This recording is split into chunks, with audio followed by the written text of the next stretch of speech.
The Fed's rate decision looms, but with no changes expected, new property launches take center stage in Hong Kong. Hi, I'm Bobo and welcome back to our weekly recap of Hong Kong real estate. Today we'll be looking at the strong sales of new developments with 1,630 transactions in March so far, already surpassing the total monthly transactions of the past 4 months. Over the weekend, 300 deals were recorded with Mont and Tai Po taking the spotlight.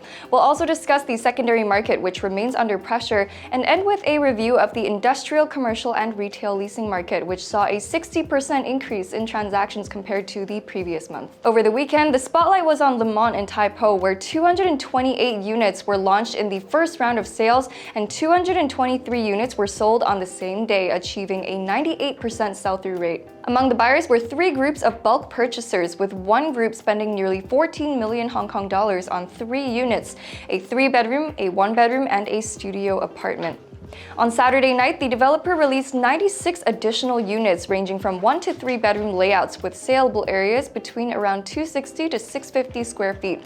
The 1+1 payment plan was extended to include discounts for smaller units from studios to 1 and 2 bedroom apartments. Buyers of 3 or 4 bedroom units are eligible for additional discounts of 1 million and 1.6 million Hong Kong dollars respectively if they purchase designated 1 or 2 bedroom units as well. With these discounts, unit prices range from 1.85 million Hong Kong dollars to 8.73 million dollars at discounted prices of 6,150 and 15,695 Hong Kong dollars per square foot. Without the 1+1 plan, discounted prices fall between 3.45 million and 8.73 million Hong Kong dollars, with prices per square foot from around 10,900 to 15,700 Hong Kong dollars. Some units have even seen price increases. For example, Unit C2 on the 17th floor of Block 2, measuring 474 square feet, is now priced at 6.53 million Hong Kong dollars, 3.9% higher than a comparable unit 1 floor below, which was priced at 6.29 million Hong Kong dollars under price list 3A. Adjusted for floor differences, that's an increase of nearly 3%. The second round of sales, featuring 118 units, is scheduled for this Wednesday. Next, Sun Hung Kai's Yoho West Parkside in Tin Shui Wai will begin its 4th round of sales today, offering 105 units. The project received about 3,300 checks, oversubscribed by 30 times. Over the weekend, other developments also performed well, with High Park in Hung Shui Kiu selling 6 units over 2 days. This included 3 rooftop special units with transaction prices ranging between 4.52 million and 5.3 million Hong Kong dollars. Double Coast 1 in Kai Tak sold 5 units over the weekend, while the Pavilia Forest in the same district sold 4. Meanwhile, a single block project in Wan Chai, developed by Lavenu Properties Wan Chai, sold 3 units via tender on Saturday. Some units were sold at prices over 40% lower than similarly sized units on the same floor sold over a year ago. At Wan Chai, Unit B on the 32nd floor of 316 square feet was sold for 6.55 million Hong Kong dollars at around $20,700 per square foot. This price is significantly lower than the unit directly below it, Unit B on the 31st floor, which sold for $11.64 million in December of 2023. The 32nd floor unit was sold at about 43.8% less than its counterpart, despite the sales being over a year apart. Recently, the developer announced a price reduction for 17 remaining units, cutting prices by about 25%, with some units discounted by more than 50%.